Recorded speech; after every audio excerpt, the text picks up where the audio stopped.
السلام عليكم ورحمة الله وبركاته.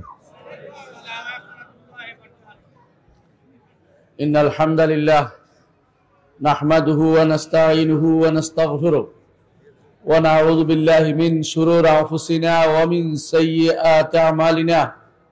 من يهده الله فلا مضل له ومن يضلل فلا هادي له. وأشهد أن لا إله إلا الله وحده لا شريك له وأشهد أن محمدا عبده ورسوله. أما بعد، قال الله عز وجل: أفحسبتم أنما خلقناكم عبثا وأنكم إلينا لا ترجعون فتعالى الله الملك الحق لا إله إلا هو رب العرش الكريم. ومن يدعو مع الله إلها آخر لا برهان له به فإنما حسابه عند ربه إنه لا يفلح الكافرون وقل رب اغفر وارحم وأنت خير الراحمين. আলহামদুলিল্লাহ, আল্লাহ শুকরিয়া আদায় করি। আল্লাহ আজকে আমাদেরকে আত-তাওহীদ ইসলামিক কমপ্লেক্সের উদ্যোগে যে সালাফি সম্মেলন অনুষ্ঠিত হতে যাচ্ছে, সেখানে তিনি আমাদেরকে আসার তৌফিক দান করেছেন বলে আলহামদুলিল্লাহ। প্রিয় ভাইরা, এইভাবে আল্লাহ তাআলা বরকত দিবেন। আল্লাহ তাআলা এইভাবে ছোট ছোট বিন্দুতে বরকত দিবেন। আমাদের ভাই হয়তো চিন্তা করছে মানুষ কম, আমি তো অনেক মানুষ দেখতে পাচ্ছি আলহামদুলিল্লাহ। আমি কোথাও কোথাও ওয়াজ করি, সামনে 10-12 জন থাকে, আপনি তো অনেক বেশি দেখতে পাচ্ছেন আলহামদুলিল্লাহ। আমি মনে করি এরা অনেক ভালো, এই এলাকার মানুষ দিন পছন্দ করে, এই জন্য সবাই এসেছেন দিন বুঝার জন্য। যারা এসেছেন তারা আমার ভালোবাসার লোক। আর ভালোবাসার লোকের ব্যাপারে রাসূলুল্লাহ সাল্লাল্লাহু আলাইহি ওয়াসাল্লাম কি বলেছেন জানেন তো?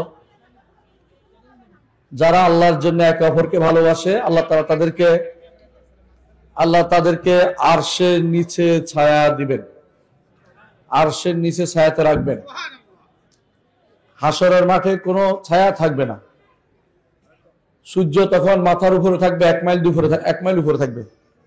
সেদিন ছায়ার দরকার হবে। সেই সবাই ছায়া খুঁজতে থাকবে। আপনি আমি আল্লাহর জন্য যদি ভালোবাসা হয়ে থাকে, সেই ছায়া ইনশাআল্লাহ যেতে পারবো ইনশাআল্লাহ।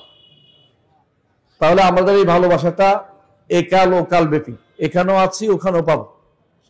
আর এই ভালোবাসার কারণে আলা মানাবিরা মিন নূর, নূরের মিম্বর উপরে ইনশাআল্লাহ আমাদের আল্লাহ তাআলা ব্যবস্থা করে দিবেন। এই ভালোবাসা যে জন্য, সেটাই হলো মূল কথা, আল্লাহর জন্য।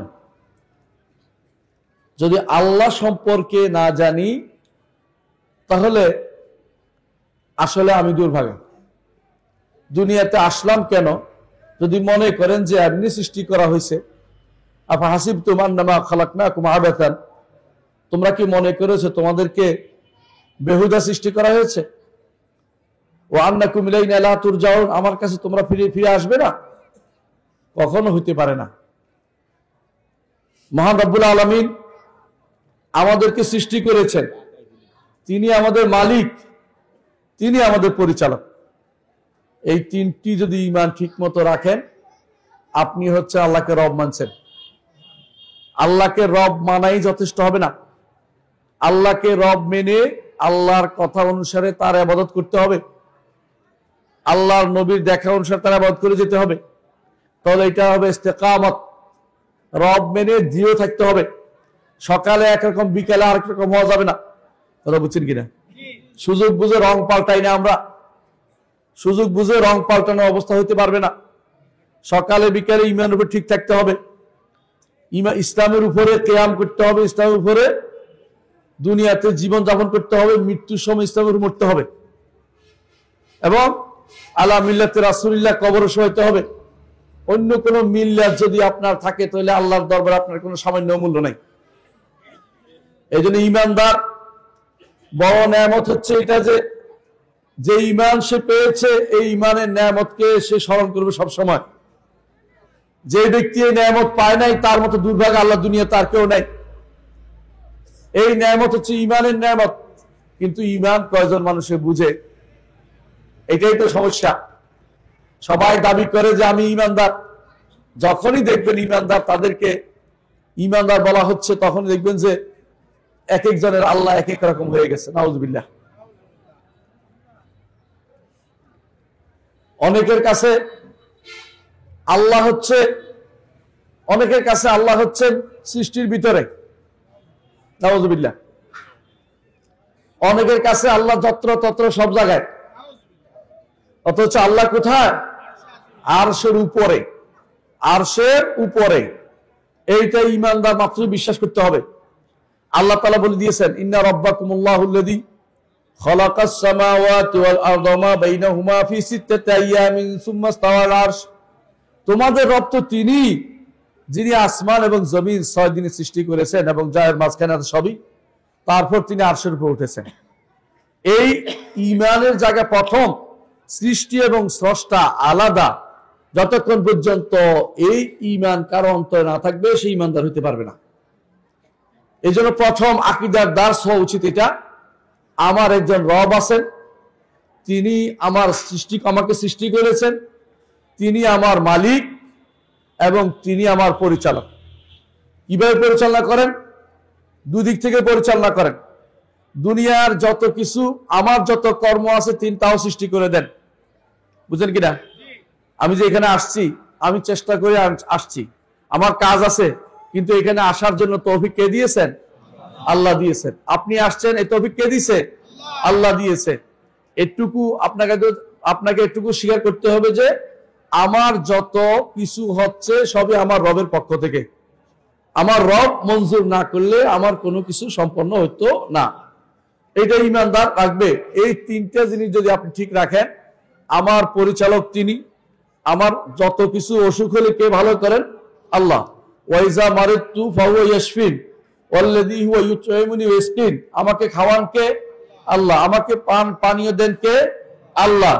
যেই ব্যক্তি ইব্রাহিম আলাইহিস সালামের মতো সেরকম আল্লাহর ব্যাপারে জানবে, আল্লাহর ব্যাপারে এই পরিচয় আমার নবী যেভাবে দিয়েছেন সেভাবে জানবে, নবীরা যেভাবে দিয়েছেন সেভাবে জানবে। প্রত্যেক নবী আল্লাহর পরিচয় তুলে ধরেছেন এবং আমাদের নবী আল্লাহর পরিচয় তুলে ধরেছেন। আল্লাহ বলে দিয়েছেন বলতে, কুল হুয়াল্লাহু আহাদ আল্লাহুস সামাদ লাম ইয়ালিদ ওয়া লাম ইউলাদ ওয়া লাম ইয়াকুল লাহু কুফুয়ান আহাদ।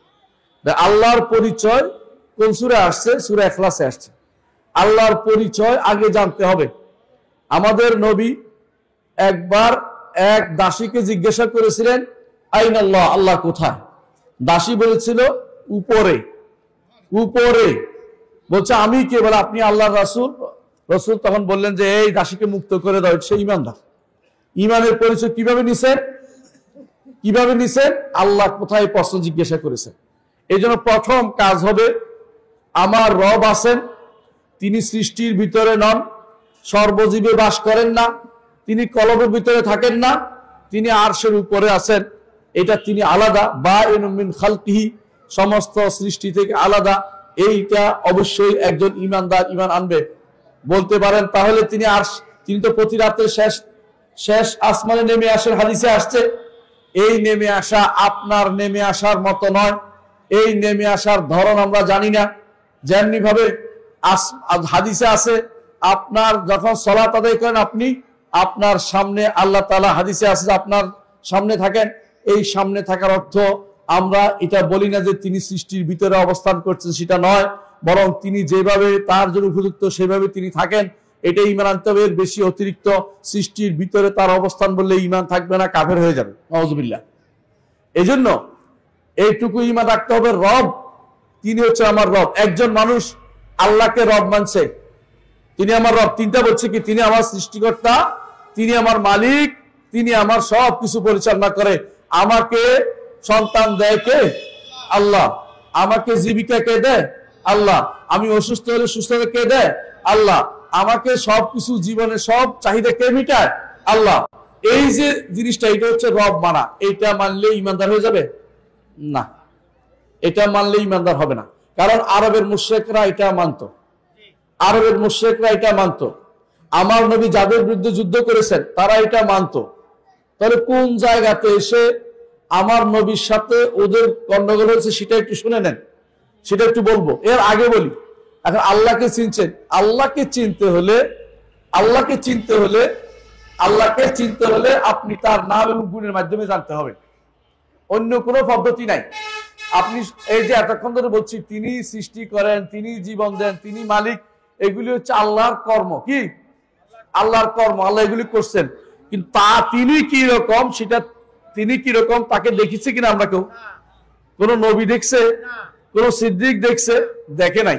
তো তাকে কে যে দেখে নাই, যেহেতু দুনিয়ার বুকে তাকে দেখার কোনো সুযোগ নাই। আমার নবী বলেছেন ইন্নাকুম লান তারা রাব্বাকুম হাত্তা তামুতু, যতক্ষণ মারা না যাচ্ছ ততক্ষণ তোমাদের রবকে দেখতে পাবে না। মারা গেলেই কি দেখতে পাবে না? কখন দেখতে পাবে? যখন জান্নাতে যাবেন তখন আমার রবের চেহারাকে দেখতে পাবেন। আমার রবের চেহারা হচ্ছে সবচেয়ে বড় নেয়ামত, জান্নাতীরা যা উপভোগ করবে তার চেহারা দেখার মাধ্যমে। আর দুনিয়ার বুকে আমার রবের পরিচয় পাওয়া হচ্ছে সবচেয়ে বড় নেয়ামত। বুঝছেন কিনা? দুনিয়ার বুকে বড় নেয়ামত কোনটা? আল্লাহর পরিচয় লাভ করা। আখিরাতে বড় নেয়ামত কোনটা? আল্লাহর চেহারা দেখা। মনে থাকবে, এইটা যে ব্যক্তি বলে না, যারা এটা স্বীকার করে না, তারা কারা? এরা মানহাজে বিভ্রান্ত। আকীদা মানহাজ বলছেন, তো এই বলতেছি আমাদের দেশে যতগুলি কওমি মাদ্রাসা আছে, নাম বলতে চাই না, এরা বিশ্বাস করে আল্লাহকে দেখবে না, উপলব্ধি করবে। কেন দেখবে না বলছে বুঝতে পারছেন? কারণ সারা জীবন বিরোধিতা করছে জাকারিয়ার সাথে, কি নিয়ে? আল্লাহ উপরে বললে দিক হয়ে যায়। তো হাসরের দিন যদি কোনো কেউ আল্লাহর দিকে, জান্নাতে আল্লাহর দিকে তাকালে দিক হইবে না? এই জন্য দিক বন্ধ করার জন্য বলছে না, আল্লাহকে তো দেখবে না, উপলব্ধি করবে না। নাউজুবিল্লাহ। অথচ আমার কোরআন বলতেছে উজুহু ইয়াউমাইযিন নাযিরা ইলা রাব্বিহা নাযিরা, কিছু চেহারা সেদিন শুভ্রোজ্জ্বল হবে, কারণ তারা রবের দিকে তাকিয়ে থাকবে। আল্লাহর দিকে তাকালে চেহারা সুন্দর হয়ে যাবে। আল্লাহু আকবার সেদিন। আর আমার নবী বলতেছে ইন্নাকুম তারাউনা রাব্বাকুম, তোমরা তোমাদের রবকে দেখতে পাবে যেমন চাঁদকে দেখতে পাচ্ছ আকাশে, যে চাঁদের মধ্যে কোনো বৃষ্টি মেঘের কোনো আবরণ নাই। এই চাঁদকে দেখতে যেভাবে স্পষ্ট দেখতে পাও, কোনো সমস্যা হয় না, এইভাবে তোমার রবকে এইভাবে দেখতে পাবে। আল্লাহ তাআলা দেখাই দিয়েছেন, ওইটা হে বলে উপলব্ধি করবে। চাঁদ থেকে আমরা উপলব্ধি করে দেখি, বলেন তো? এরা বলছে বিভ্রান্তি দেখছেন তো কেমন তৈরি করছে। আরেক গোষ্ঠী তৈরি হয়েছে আপনাদের আশেপাশে বাস করে, ওরাই বলে, কি বলে জানেন? বলে যে এই কোরআন আপনার সামনে আছে না, এই কোরআন আমরা কি বলি? আল্লাহর বাণী, আল্লাহর বাণী। আল্লাহ কথা বলেছেন, আল্লাহ কথা বলেছেন, এটা নিয়ে আল্লাহ কথা বলেছেন, জিবরিল শুনেছেন, জিবরিল আমার নবীর কাছে পৌঁছে দিয়েছেন। এর প্রত্যেকটা হরফ আমার রবের বাণী। আমার রবের বাণীর শব্দ আছে, আমার রবের বাণীর কি আছে? বর্ণ আছে। আলিফ লাম মিম, এক একটা হরফে 10 নেকি করে পাওয়া যায়। আমার রবের বাণী উচ্চারণ করলে কি হয়? সওয়াব হয়। অথচ এই লোকেরাই আবার বলে এইটা তো কোরআন না। নাউজুবিল্লাহ। এইটা যদি কেউ কোরআন না বলে ঈমান থাকবে? অথচ তারা বড় ঈমানদার, তারাই আমাদের মজলিসে বাধা দেয়, আমাদের মাহফিল হইতে বাধা দেয়। তারাই এই সিলেট আলিয়ার সামনে মাহফিল হওয়ার কথা ছিল, এটা বন্ধ করে দিছে। আপনি চিন্তা করতে পারেন, গান বাদ্য হলে ওরা বাধা দেয় না। শুধু আমাদেরকে কেন ভয় পায় জানেন? আকীদা ভুল, বিভ্রান্তি, যে কারণে মক্কাতে কয়েকটা মানুষ ঈমান আনছে, কিন্তু হাজার হাজার মানুষ তাদের উপর ঝাঁপিয়ে পড়ছে। এটা কি জানেন? অন্য কোনো কারণে, আকীদার কারণ। আকীদা একমাত্র কারণ। কারণ তারা দেখছে যে এই কয়েকজন মানুষ শুধুমাত্র আমাদের এত দিনের সাজানো সংসারকে তছনছ করে দিচ্ছে, সুতরাং এদেরকে টিকতে দেয়া যাবে না। মক্কাতে তারা কঠিনভাবে শাস্তি দিতে আরম্ভ করে, স্টিম র চালালো ইমানদারদের প্রতি। ইমানদাররা হিজরত করে কয়েকজন মানুষ পালিয়ে গেছে কোথায়? সে হাবাসাতে। এরা এখানে শান্তি দেয় নাই। কি বাগাইছে? আমর ইবনে আস রাদিয়াল্লাহু আনহু, তখন তিনি ইসলাম গ্রহণ করেন নাই, তার কাছে হাদিয়া তোফা নিয়ে নাজ্জাশীর কাছে পাঠাইছে যে আপনার তো বন্ধু মানুষ, আপনি যাইয়া বলেন এদেরকে যেন ফেরত দিয়ে দেয়, তাদেরকে আমরা ভালো করে মারতে পারি। মানে বুঝছেন তো কথাটা? মানে রাগ কোথায়? কয়েকজন মানুষ ঈমান নিয়ে পালিয়েছে, তাও তারা সহ্য করতে পারে নাই। একমাত্র কারণ হচ্ছে আকীদা।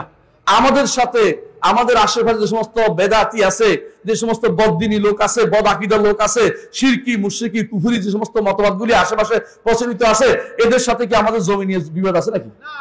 ব্যবসার কোনো সমস্যা আছে নাকি? আমাদের সমস্যা একমাত্র বিশ্বাসের সমস্যা, আকীদার বিশ্বাসের সমস্যা। এর কারণে তারা আমাদেরকে তৃষ্ণা দিচ্ছে না। অথচ ওরা এই দেশের সবচেয়ে নিকৃষ্ট মতো যে সমস্ত এই এনজিও গুলি আছে ওদের বিরুদ্ধে কথা বলে না, হারাম কর্মকাণ্ড চলছে বিরুদ্ধে কথা বলে না, এরা শুধু আমাদের বিরুদ্ধে 100% ক্ষতিগ্রস্ত। কেন ভাই? শুধুমাত্র আমরা যেহেতু হকের উপর আসি বলে বিশ্বাস করি, হকের দাওয়াত দেই, যারা হকের দাওয়াত দিচ্ছে তাদের শত্রু হবেই হবে।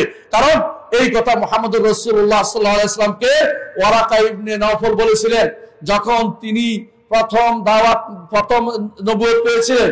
তখন খাদিজা রাদিয়াল্লাহু আনহা তাকে নিয়ে গেছেন কার কাছে? ওয়ারাকা ইবনে নওফলের কাছে। তিনি তখন বলেছিলেন, আপনাকে যখন আপনার কওম বের করে দেয় তখন যদি আমি জীবিত থাকি, আমি যদি শক্তি সামর্থ্য থাকি, আমি অবশ্যই আপনাকে সাহায্য করবো। ওই বলে দিছে। মুহাম্মদুর রাসূলুল্লাহ সাল্লাল্লাহু আলাইহি ওয়াসাল্লাম বলেছেন, আওয়া মুখরিজিয়াহুম, তারা কি আমাকে বের করে দিবে? তখন তিনি বলেছিলেন, আপনি যা নিয়ে এসেছেন তা যেখানে আছে সেখানে কেউ সেটা শত্রুতা ছাড়া সহ্য করতে পারে নাই। আমাদের দাওয়াতের শত্রু শুধু তথাকথিত কাফের মুশরিকরা না, আমাদের দাওয়াতের শত্রু আমাদের পাশে বসে থাকা বিভিন্ন নেতা গোছের লোকেরা, বিভিন্ন রকমের আলখাল্লা পড়া লোকেরা আমার শত্রু। এরা আমাদের শত্রুতা এমন ভাবে করে, আর কারো সাথে এত শত্রু তারা চোখে দেখে না। আমরা যদি বারবার বলি, ভাই তাআলাউ ইলা কালিমাতিন সাওয়াইন বাইনানা ওয়া বাইনাকুম আল্লা না'বুদু ইল্লাল্লাহ ওয়া লা নুশরিকা বিহি শাইআন ওয়া লা ইয়াত্তাখিযা বা'দুনা বা'দ আরবাবা মিন দুনিল্লাহ, এরা কিন্তু এটা সহ্য করতে পারে না। এরা বিভিন্ন ভাবে এটাকেই আমাদের বিরোধিতা করার জন্য প্রয়োজনে তারা শয়তানের সাথে হাত মিলাতে রাজি। নাউযুবিল্লাহ। এরা এরকম কাজ করে। এরা কাফের মুশরিকদের সাথে, তথাকথিত সেকুলারদের সাথে, তথাকথিত আল্লাহ বিরোধী বিভিন্ন গণতান্ত্রিক দল ও বিভিন্ন রকমের সমাজতান্ত্রিক দল, ওদের সাথে মিলে ওদেরকে তোষণ করে আমাদের বিরুদ্ধে লাগিয়ে দিতে খুব পছন্দ করে। কিন্তু আলহামদুলিল্লাহ, আল্লাহর দ্বীনকে আল্লাহ পূর্ণ করবে। যশোরের মাটিতে এরকম একটি প্রতিষ্ঠান হওয়া আল্লাহর খাস নিয়ামত বলে আমি মনে করি। আলহামদুলিল্লাহ, আল্লাহর নিয়ামত আল্লাহ পূর্ণতা দিবেন। আল্লাহু মুতিম্মু নূরিহি ওয়ালাউ কারিহাল মুশরিকুন আল্লাহু মুতিম্মু নূরিহি ওয়ালাউ কারিহাল কাফিরুন। যতই তারা বিরোধিতা করুক না কেন, আল্লাহ তার নূরকে পূর্ণতা দিবেন। কারণ যখনই হক আসে, বাতিল সেখান থেকে লেজ গুটিয়ে পালাতে বাধ্য হয়।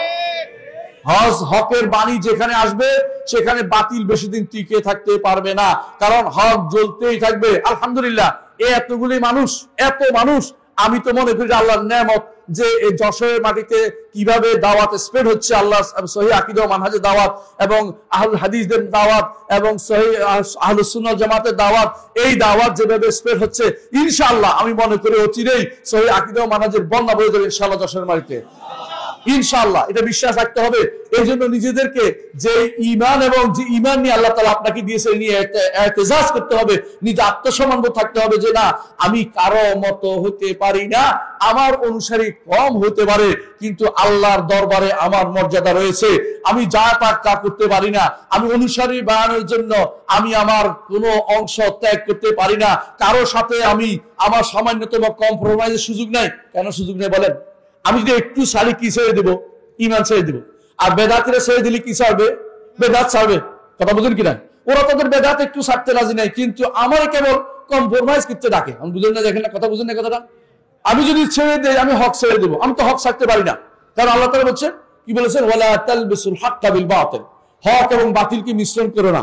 ওয়া তাকতুমুল হাক্কা, যদি তুমি হক এবং বাতিলকে মিশ্রণ করো তাহলে তোমার কি হবে? হককে ছেড়ে দেওয়া হবে, হক গোপন করা হবে। কিন্তু আমি তো হক গোপন করতে পারি না। মুহাম্মদুর রাসূলুল্লাহ সাল্লাল্লাহু আলাইহি ওয়াসাল্লাম প্রথম যখন দাওয়াত দিয়েছেন একা ছিলেন কিনা? আর ধীরে ধীরে বাড়তে 313 জন আছে। কয়জন? বদর যুদ্ধে কয়জন ছিল? 313 জন। মক্কা থেকে 313 জন মানুষ ছিল, হাজার মানুষ ছিল। 313 জন মদিনায় কেন আছে? এইটাই তো সহ্য করতে পারে না কাফেররা। ওরা, মদিনা হচ্ছে একটা দূরের একটা শহর। কত দূরে? মক্কা থেকে 400 কিলোমিটার দূরে। 400 কিলোমিটার দূরে একটা ছোট্ট একটা শহরে কয়জন মানুষ শান্তিতে বসবাস করতেছে আল্লাহর দ্বীন নিয়ে? এটা সহ্য করে নাই কারা? কাফের মুশরিকরা। চিন্তা করে দেখছেন? আজও বাতিল আপনাকে কোনোদিন সহ্য করতে পারবে না, মনে রাখবেন। বাতিল কোনোদিন আপনাকে সহ্য করবে কেন? তার টিকে আছে বাতিলের উপরে। সে জানে যে হক আসলে বাতিল থাকতে পারবে না। মুহাম্মদ রাসূলুল্লাহ সাল্লাল্লাহু আলাইহি ওয়াসাল্লাম হক নিয়ে যখন মক্কা গেছে, বাতিলের সাথে কোনো আপোষ করছে? মুহাম্মদ রাসূল তখন কি করেছে? মক্কায় ঢুকে তিনি কি করলেন? কাবা ঘরে ঢুকে একটা একটা করে বাতিলকে বের করে কি বললেন? জাল হাক্কু ওয়া যাহাকাল বাতিল ইন্নাল বাতিলা কানা যাহুকা। হক এসেছে, বাতিল যাবেই, বাতিল যাবারই ছিল। যখন কিন্তু রাসূলুল্লাহ সাল্লাল্লাহু আলাইহি ওয়াসাল্লাম যেই পদ্ধতি দাওয়াত দিবেন সেই পদ্ধতির দাওয়াত কিন্তু আমাদের চলতে হবে। আমাদের কিছু মানুষ আছে সারা দিনের সারা বছরের জন্য বেরিয়ে গেছে রাস্তায় রাস্তায়।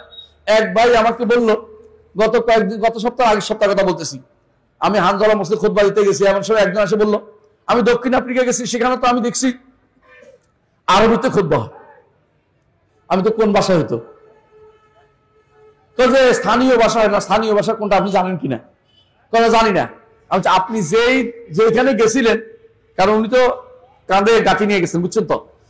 আপনি যেখানে গেছেন ওখানে দেখে শুনে ওইখানে যুক্তি দিছে যেখানে আপনার মতো লোকেরা খুতবা দিবে।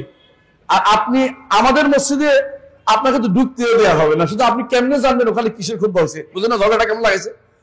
তো হ্যাঁ, কথা ঠিক, আমি তো নির্দিষ্ট কয়টা জায়গায় গেছি। হ্যাঁ, ওখানে কি মসজিদ এটাই ছিল? কোনো অনেক মসজিদ ছিল। ওখানে আপনি ঢুকতে দেওয়া হবে না, কারণ এই আপনি ওখানে ইয়া দিতে গেছেন, তাবলিগ করতে গেছেন, কিন্তু আপনি কি তাবলিগের ইয়া জানেন? কি তাবলিগ করতে ভাষা জানেন? জানি না। তো আপনি কি ভাষার তাবলিগ দিবেন? আপনি নিজের আশেপাশে সব শেখানো হয়ে গেছে, এটা তারা চিন্তা করবে ও দূর দূরান্তে হেঁটে বেড়াবে, যেখানে সেখানে হাঁটাটাকে সওয়াবের কাজ মনে করতেছে। হাঁটা তো সওয়াবের কাজ না, হাঁটাকে সওয়াবের কাজ না। আল্লাহর রাস্তা হাঁটতে হলে জায়গা মতো উদ্দেশ্যমূলক যেটা কাজ লাগবে সেটা হলো সওয়াবের কাজ। তাহলে মানুষ রাস্তা দিয়ে সকালবেলা হাঁটা কিন্তু আমার সব সওয়াব হইতেছে, কারণ হাঁটতেছি। হাঁটা তো সওয়াবের কাজ নয়। সওয়াবের কাজ হচ্ছে আল্লাহর দ্বীনকে সত্য দিন জেনে মানুষের কাছে পৌঁছে দেওয়া, সেটা হচ্ছে সওয়াবের কাজ। আমার নবী সাল্লাল্লাহু আলাইহি ওয়াসাল্লাম তিনি মক্কাবাসীদের থেকে আঘাত পেয়ে কোথায় গেলেন? তায়েফে গেলেন। গেছেন কিনা? তায়েফে গেছেন। সেখানে এক ভাইয়ের কাছে দাওয়াত দিলেন, বললেন যে আপনি ঈমান আনুন। বলছে আপনি ঈমান আনলে আপনার ঈমান আনলে আমার ভাগ কি দিবেন? মানে ক্ষমতা। এখন কিছু ভাই আছে না ক্ষমতার জন্য পাগল হয়ে গেছেন, এরকম কিছু মানুষ তখন দেখবেন যে এরকম উনি বলে ওই লোক বলে বসছে যে আপনার আব্দু ইয়ালিলের বংশধর মাসুদের বংশধর আব্দু ইয়ালিল বলতেছে যে আপনি আমার ক্ষমতা গেলে আমার কি দিবেন? মানে মনে করছে ভাগাভাগির বিষয়, যার মাথায় যেটা সবাই এটাই মনে করে। আমার নবী গেছেন আল্লাহর দাওয়াত নিয়ে, দ্বীনের দাওয়াত নিয়ে। ওই বেটা মনে করছে যে নিশ্চয়ই ক্ষমতা নিয়ে চিন্তা আছে, কারণ সে ক্ষমতা সব ওই তায়েফের যে তিনজনের একজন ছিল ক্ষমতার দিক দিয়ে, এই জন্য মনে করছে ক্ষমতা ফেলে কি করবে আগে জিজ্ঞাসা করে দেখি, বুঝছেন কিনা? তো উনি শুনলেন না, বলছে আল্লাহ রাজত্ব আল্লাহ যাকে তাকে দিবেন। রাসূল বললেন যে আল্লাহ রাজত্ব আল্লাহ কাকে দিবেন সেটা আল্লাহ জানেন, আমরা এটা দিয়ে কোনো আলোচনা করতেছি না, আমি তোমাকে ঈমান আনার কথা বলতেছি। সেই ঈমান আনতে রাজি হয় না। দ্বিতীয় জনের কাছে যাওয়ার পর বলছে তুমি যে এতই ভালো হও, তো মক্কাবাসীরা তোমার মানলো না কেন? মানে খোসা দুইটাই, খোটাও দিল খোসাও দিল, মক্কাবাসীরা কেন মানলো না? বুঝছেন কিনা? তো এটা বলার পর রাসূলুল্লাহ সাল্লাল্লাহু আলাইহি ওয়াসাল্লাম বলেন যে এটা তো কোনো কথা হলো না, শুনলো না কথা। আরেকজনের কাছে বলেন যে তিন ভাই ছিল, তার ভাই যে আপনি ঈমান আনেন, বলছে তোমার সামনে কথাই বলবো না, মুখ ফিরিয়ে থাকে। বুঝেন কথাটা? আজকের দিনেও এরকম বহু মানুষ আপনি পাবেন, এক একজনের এক এক উদ্দেশ্য নিয়ে ঘুরে। আপনি ঈমানের পথে ডাকবেন, আপনাকে উল্টা দাওয়াত দিবে। আমরা এইভাবে ইসলাম প্রতিষ্ঠা করব। ইসলাম প্রতিষ্ঠা দাওয়াত হচ্ছে তাওহীদ দিয়ে, ঈমান দিয়ে, বিশুদ্ধ আকীদা দিয়ে, বিশুদ্ধ মানহাজ দিয়ে। শুদ্ধ না হলে ইসলাম প্রতিষ্ঠা হবে না।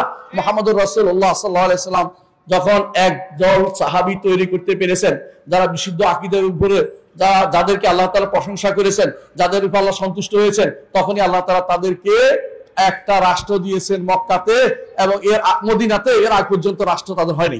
খেয়াল করেন, আল্লাহ বলেছেন ওয়াদাল্লাহুল্লাযিনা আমানু ওয়া আমিলুস সালিহাতি লা ইস্তাখলিফান্নাহুম ফিল আরদি। আল্লাহ ওয়াদা করেছেন যারা ঈমান ও আমল সালেহ পূর্ণ করবে তাদেরকে আল্লাহ তাআলা একটা টেকসই রাজত্ব দিবেন, যেমনি ভাবে তাদেরকে দিয়েছেন মদিনার রাজত্ব। যখন ঈমান আমল সালেহ পূর্ণ হয়েছে, যখন মুসআব ইবনে উমাইর রাদিয়াল্লাহু আনহু রাসূলুল্লাহ সাল্লাল্লাহু আলাইহি ওয়াসাল্লাম পাঠালেন মদিনাতে তিনি দাওয়াত দিয়ে ঘরে ঘরে ইসলামকে প্রবেশ করিয়ে দিয়েছেন। ইসলাম যখন সেখানে পরিপূর্ণ ঢুকে গেছে, তখনই এমন একটা পরিবেশ হয়েছে যখন রাসূলুল্লাহ সাল্লাল্লাহু আলাইহি ওয়াসাল্লাম মদিনা আসার পরে নির্বাচন করছিলেন সবাই একসাথে বলছে আমরা রাসূলুল্লাহ সাল্লাল্লাহু আলাইহি ওয়াসাল্লামের নেতৃত্ব মেনে নিচ্ছি। এরকম পরিবেশ তৈরি না হওয়া পর্যন্ত ইসলাম এদেশে কাঙ্ক্ষিত প্রতিষ্ঠিত হবে না। যতই আপনি চিৎকার করেন, যতই আপনি ছাড় দেন, কোথাও যাইয়া বলেন আমি তোমাদের সাথে, কোথাও যাবেন আমি তোদের সাথে, কোথাও যদি বলেন যে আমি তো কেউকে বলি না, আমি তো মুখের বিরোধিতা করি না, আমি তো এক মানবতাকে প্রাধান্য দিচ্ছি, এগুলি দিয়ে দুনিয়াতে পার পাওয়া যাবে না, এগুলি দিয়ে ইসলাম প্রতিষ্ঠিত হবে না। ইসলাম প্রতিষ্ঠিত হতে চায়, প্রথম আপনার ঈমানকে শুদ্ধ করতে হবে। ঈমান যদি শুদ্ধ না হয়, কোনো কিছু দিয়ে ইসলাম আপনি প্রতিষ্ঠা করতে পারবেন না। মূল সম্পদ হচ্ছে ঈমান। ঈমান ছেড়ে দিলে আপনার কি থাকবে? এই জন্য আল্লাহ তাআলা বলছেন ওয়ালা তালবিসুল হাক্কা বিল বাতিল, হক এবং বাতিলকে একসাথে করে ফেলিও না। হক হক বলো, বাতিলকে বাতিল বলো। আর যদি এই ইসলাম সবাই মিলে একটা ঘোষণা দেয় যে আমরা কেউ গণতন্ত্র মানি না, আমরা কেউ সমাজতন্ত্র মানি না, আমরা কেউ ওই যে সেকুলারিজম মানি না, আমরা কেউ এগুলি মানি, যে সমস্ত মন্ত্রতন্ত্র আছে এগুলি মানি না, দেখি কয়জনে তার ভোট দেয় আগে দেখা যাক। আপনি বুঝছেন কিনা কথাটা? কিন্তু এই কথা সাহস করে বলে না, আমরা এটার উপর ভর দিয়ে যেতে চাই। ওখানে গেলে কি করবেন? আপনি তো ভর দিয়ে আসছেন যেটার উপরে, যে চাদর উপরে ভর দিয়ে আমি বসে আছি, ওই চাদর কেমনে ফেলবেন? এটা তো ফায়দ নিশ্চয়ই সরাইতে হবে ভাই। ওটা সরানোর ব্যবস্থাকে আপনি করছেন? আগে কি জনগণকে জানাইছেন এটা কিন্তু কুফর, এটা ঠিক না? আমাদের ইসলাম কি প্রতিষ্ঠিত হতে পারবে না বর্তমান সময়? পারে না? কেউ যদি মনে করে এই সময় ইসলাম আগে যেভাবে ছিল সেভাবে প্রতিষ্ঠিত হতে পারবে না, সে ব্যক্তি মুসলিম কিনা? মুসলিম না। আপনারা জানেন যে সমস্ত কারণে ঈমান ধ্বংস হয়ে যায়, এর মধ্যে একটা হচ্ছে এইটা, কেউ যদি মনে করে মুহাম্মদ রাসূলুল্লাহ সাল্লাল্লাহু আলাইহি ওয়াসাল্লাম যে ইসলাম নিয়ে এসেছেন সেই ইসলাম এই সময় প্রতিষ্ঠিত করা সম্ভব না, তো ইসলাম তার কিন্তু ঈমান নাই। কারণ এটা প্রতিষ্ঠিত হয়েছে রাসূলের যুগে, সাহাবায়ে কেরামের যুগে, তাবেঈদের যুগে, ইমামদের যুগে, এরপরেও মুহাদ্দিসিনদের যুগে, এরপরে ইসলাম প্রতিষ্ঠিত ছিল। এবং তথাকথিত আব্রাহাম লিঙ্কনের আগে আমাদের দেশে এই গণতন্ত্র কোনো কিছু ছিল না, ইসলাম আমাদের দেশে সব জায়গাতে ইসলাম প্রতিষ্ঠিত ছিল। হ্যাঁ, আপনি তথাকথিত এমন কুফরের উপরে ভর দিয়ে যদি আপনি ক্ষমতা যেতে, এরপর ইসলামকে কিভাবে প্রতিষ্ঠা করেন আমরা কিন্তু তাকাই রইলাম, দেখতে চাচ্ছি। শেখুল আলবানী রাহমাতুল্লাহ আলাইহি তিনি বলেছিলেন 100 বছর 50 বছর আপনার কিছু করে দেখাতে পারেন নাই, আরো 50 বছর দিছি দেখি কিছু করতে পারেন কিনা। কথাটা একদম ঠিক বলেছেন তিনি। শেখুল আলবানী নাম শুনেছেন তো? নাম শুনেছেন শেখুল আলবানী? হ্যাঁ শুনেছেন, সিলসিলা সহিহ লেখক। তাহলে আপনাদেরকে বলছি, যারাই আজ ইসলাম যদি বাংলাদেশের জমিনে প্রতিষ্ঠা করতে চান, তাহলে প্রথম কাজ হবে আকীদা শুদ্ধ করতে হবে। কি নাম? আকীদা শুদ্ধ করতে হবে। আকীদা শুদ্ধের প্রথম কাজ হচ্ছে রুবুবিয়ত 1 নম্বর শুদ্ধ করতে হবে। আমাদের দেশে রবকে অনেক অস্বীকার করে। আরবের লোকেরা কেউ এটা মনে করতো না যে খাজা কাউকে কিছু দেয়, এটা মনে করতো না। কিন্তু আমাদের দেশে খাজারে তোর দরবারে কেউ ফিরে না খালি হাতে বলার মতো লোক আছে, আছে কিনা? খান জাহান আলী আপনাদের কাছেই আছে। ওখানে আপনারা মাঝে মধ্যে দেখেন যে কি কুমির না কচ্ছপ? কুমিরের জন্য বরাদ্দ আছে না? কুমিরের কি জন্য বরাদ্দ? কুমির কি পাললে কিলাম? কুমির ফেলে আমাদের কিলাম? কুমির কেন পালতে হবে? বেহুদা কাজ কেন করতে হবে? কুমিরের সাগর নিয়ে ছেড়ে দেন, চলে যাক এটা, অথবা মেরে ফেলেন। কুমির আমার কাজ কি? এই যে কুমির ফেলতে হবে কেন? এইগুলি হচ্ছে এখন পর্যন্ত আমরা মনে করতে আসি যে ভালো মন্দ অন্য কারো থেকে আসতে পারে। নাউজুবিল্লাহ। এর কোথাও কোথাও হয়তো আপনাদের এলাকা অনেক ভালো, কবর পূজা নাই, কোথাও কিন্তু কবর পুজো আছে। হ্যাঁ, কোথাও দেখবেন যে কবরের কাছে চাইতেছে, কবর আবার পূজা করবে কি জিনিস, কবর আবার খেদমত লাগবে কি জিনিস, কবর কি হাত পাঠিবে নাকি? তো কবরে খাদেম হয় কিনা? তো খাদেম অমুক দরবার শরীফ, দরবারের মধ্যে খাদেম বানাইছে কেনা? এর কি খেদমত করে? কে বলছে তারে? কবরের মধ্যে কি খেদমত করে? পার্টি পার্টি করে? আবার টাকাও দেয় কে? কবর টাকা দিয়ে কি করে? ও ভাই, কবর টাকা দিয়ে কি করে? এগুলি দিয়া কয়টা ওই যে মাস্তান ফালে, কয়টা ওই যে টানে কি হেরোইন, গাঁজা সেবি টানে, এরা গাঁজা সেবি টানে। ও আমাদের কুষ্টিয়া আছে একটা আছে, নাম হচ্ছে কি জানেন তো? চেউরিয়া লালন। ওখানে যাই দেখবেন যে বুধই পড়ে রয়েছে সবগুলি, আর কবরগুলি সব বাঁধাই করা, উপরে বাঁধাই করা। এগুলি কোনোদিনই, এগুলি যদি কোনো থাকে এই জায়গাতে, কোনোদিনই আল্লাহর দ্বীন প্রতিষ্ঠিত হবে না। শাইখুল ইসলাম মুহাম্মদ বিন আব্দুল ওয়াহাব রাহমাতুল্লাহ আলাইহি যখন তিনি মদিনায় আসছেন, তখন দেখছেন তার সময়ের কথা বলতেছি, এই ওহাবি শাসন যারে বলেন, ওহাবিদের শাসনের সময়, এর আগে তিনি মদিনায় আসে দেখেন যে মসজিদে নববীতে আল্লাহ রসুলের কবরের চারপাশে শিরিকের শিরিক। তখন তিনি তার ওস্তাদকে বললেন, ওস্তাদ এগুলি কি হচ্ছে আপনি বলেন। তিনি বলছেন, ইন্না হাউলাই মুতাব্বারুম মা হুম ফি ওয়া বাতিলুম মা কানু ইয়ামালুন, এরা বাতিল কাজ করতেছে। বলে আপনি কিছু করতে পারেন, আমি কি করব? কারণ তখনকার দিনে ক্ষমতা কার হাতে? ওই উসমানীয় খেলাফতের হাতে, বুঝছেন তো? ওদের লোক ছিল শরীফ হোসাইনরা মক্কাতে, এই শরীফ হোসাইনরা ছাড়াইতো, কারোর কোনো কথা বলতে দিত না, নিজেরা কবর পূজারি, সব কবর পূজারি ছাড়াই দিচ্ছে। আমাদের দেশে কবর পূজারি লোকের অভাব আছে নাকি? যারাই নির্বাচনে দাঁড়ায়, বড় বড় প্রত্যেকটি নির্বাচন শুরু হয় কোথা থেকে জানেন? সিলেট থেকে।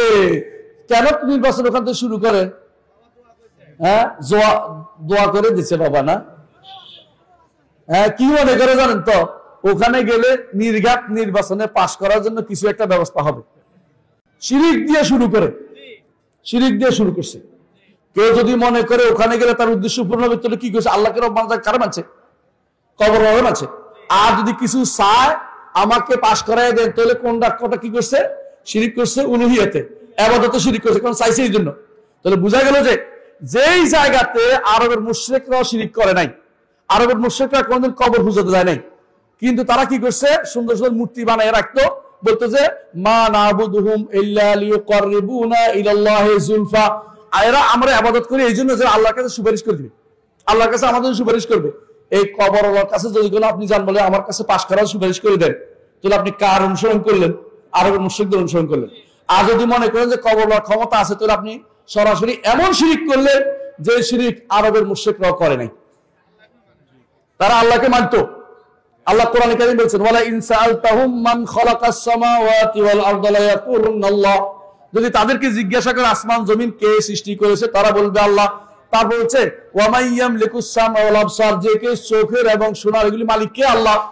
আর ওয়া মান ইউদাব্বিরু আমরা, কে সবকিছু পরিচালনা করে, তারা বলবে আল্লাহ। অথচ তারা সবকিছু পরিচালনা আল্লাহকে মানতো। তো এগুলি পূজা কেন করতো? এগুলি আল্লাহর কাছে সুপারিশ করবে, বুঝছেন কিনা? এই সুপারিশের ধারণা নিয়েই তারা শুধুমাত্র এই মূর্তিগুলি ইবাদত করেছে, তাহলে এগুলিকে ডাকছে। তাহলে আমাদের দেশে সুপারিশের ধারণা এখনো রয়ে গেছে মানুষের ভিতরে। এটার উপরে আরো বাড়ছে কি, যে এদের কিছু ক্ষমতা তো আছেই, নাউজুবিল্লাহ। এদের বলা হয় কি ফয়েজ ও বরকত, কবর থেকে নাকি ফয়েজ ও বরকত বের হয়। ভাই, কবর থেকে ফয়েজ ও বরকত এটা ইমানদারের কোনো কথা হইতে পারে না। কবর থেকে ফয়েজও বের হয় না, বরকতও বের হয় না, মিথ্যা কথা। কবরওয়ালা মহা সমস্যা আছে। কবরওয়ালা কারো কোনো উপকার করতে পারে না। কবরের উপরে বিশাল বিশাল বাড়ি রেখে গেছে, জমি জমা রেখে গেছে, 3.5 জায়গার মধ্যে আটকে রয়েছে। কবরওয়ালা যদি কোনো ছেড়ে দিত, নিচে উপরে চলে আসতো না, বলতো যে আমার বাড়ি রয়েছে উপরে, কিন্তু আমার কতক্ষণ আটকে রাখছেন, আমার চলে যাই। কিন্তু কবরওয়ালা মহা বিপদে আছে, কবরে যে আছে মহা বিপদে আছে।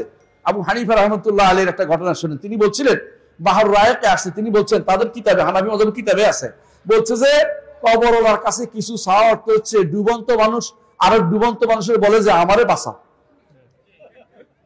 হে নিজে ডুবছে ওরে ডুবছে, আমারে বাঁচা, হে বাঁচাইতে পারবে? কবরওয়ালা তো নিজেই মরে আছে, কিছু কার ক্ষমতা নাই। কবরওয়ালার কাছে কিছু চাওয়া যাবে না।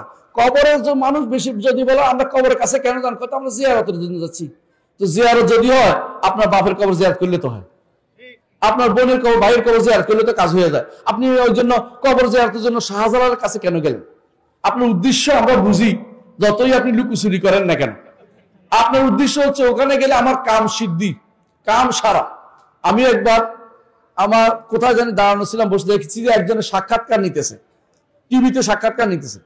তো বলতেছে, সিলেটের এক লোক বলতেছে, তিনার কারণে আমার সব হয়ে গেছে। তো বলতেছে যে উপস্থাপক সে বলছে, তিনাটা কে? নাম বলতে পারছি না। আপনি বুঝেন না কেন? নাম বললেও গুণ হয়ে যাবে, বুঝছেন না? মানে তিনার শুধুমাত্র বলতেছে, মানে শাহজালাল বললে আর কি জানি হয়ে যায়, যেন শাহ নাম ধরে বলবো না, বেআদব হয়ে যাবে, নাউজুবিল্লাহ। বুঝছেন কিনা কথাটা? এই জাতীয় যাদের অবস্থা, তাদেরকে কি কোন জায়গায় রাখবেন আপনি? এই দেশে কি মানুষ, আপনি কি মনে করেন সব কি ভালো ইমানদার? এই জাতীয় যারা শিরকে লিপ্ত রয়েছে, এদের সংখ্যা এত বেশি কল্পনার বাইরে। আমি মনে করতাম বুঝি এই এলাকাতে বোধহয় এটা নাই, কিন্তু একদিন আমার ভুল ভেঙে গেল। ঝিনাইদহে আমি একদিন বসে আছি, এমন সময় আমাকে বললো যে ঝিনাইদহে একটা কল থেকে ওই কল বসাইছে খেতে পানি দেওয়ার জন্য, বুঝছেন তো?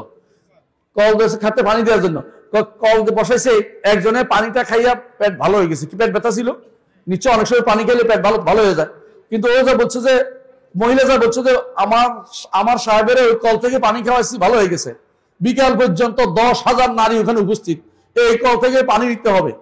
জেলা প্রশাসনের পক্ষ থেকে চারপাশে ব্যারিকেড দিচ্ছে, ব্যারিকেড ভাঙ্গা মাটি সব কুড়ি নিয়ে চলে গেছে। মানে কি করবে চিন্তা করতে পারেন কতটুকু শিরিক করতেছে ওরা। ভালো মন্দ তারা কোত্থেকে নিছে? আল্লাহ থেকে নিছে ওরা। ওরা মনে করছে কলের মধ্যে বুঝি তাদের শিফা রয়েছে। নাউজুবিল্লাহ।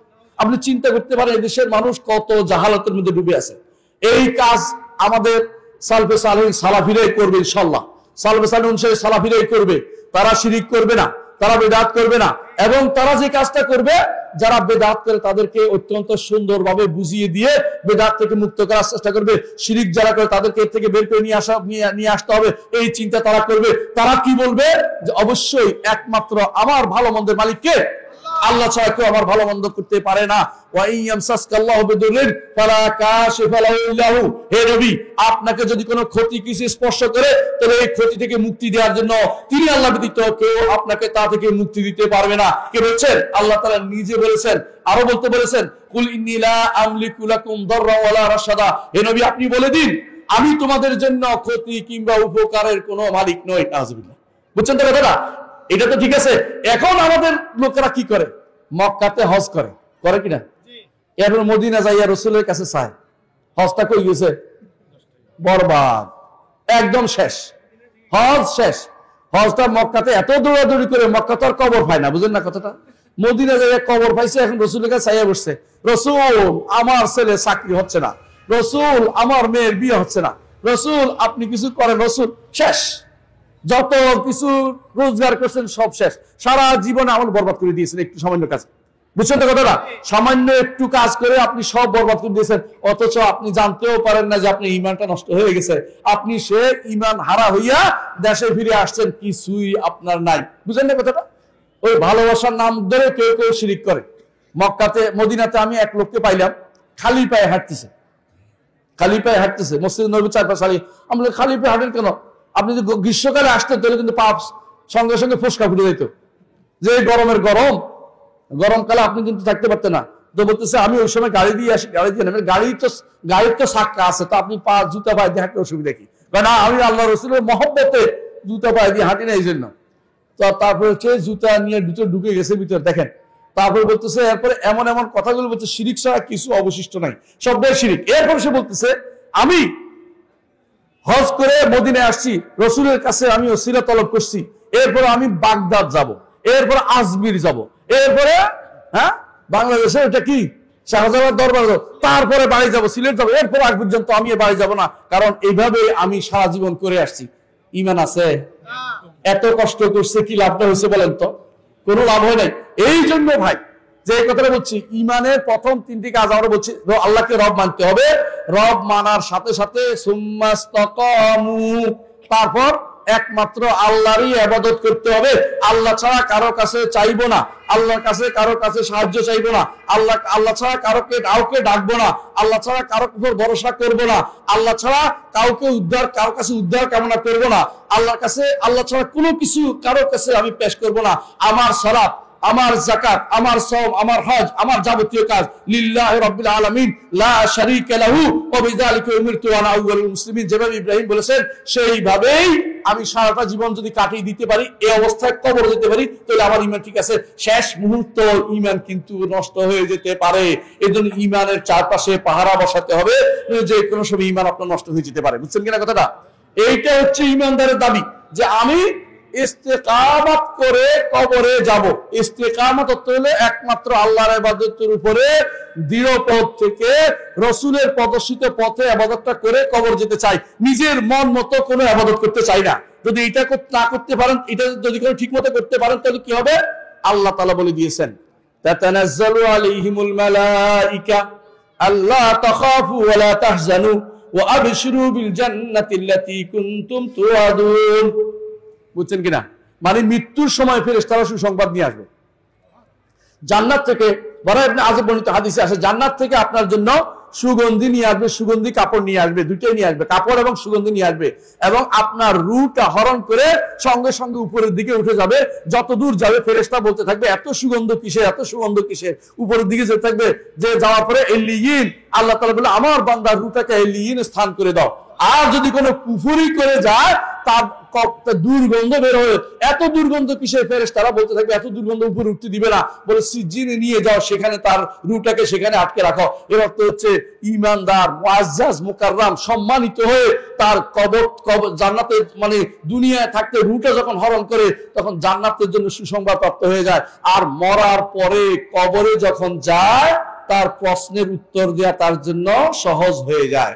তখন সে বলতে পারবে, মা রব্বুকা, রবকে আল্লাহ, দিন হচ্ছে ইসলাম বলতে পারবে, এবং আমার নবীকে মুহাম্মদ রাসূলুল্লাহ সাল্লাল্লাহু আলাইহি ওয়াসাল্লাম, এইটা উত্তর দিতে পারলে তখন জান্নাত থেকে তার জন্য ইয়াতিহি মিন রিহিহা ওয়া রাউহিহা, আরাম আসবে এবং সুগন্ধি বাতাস আসবে।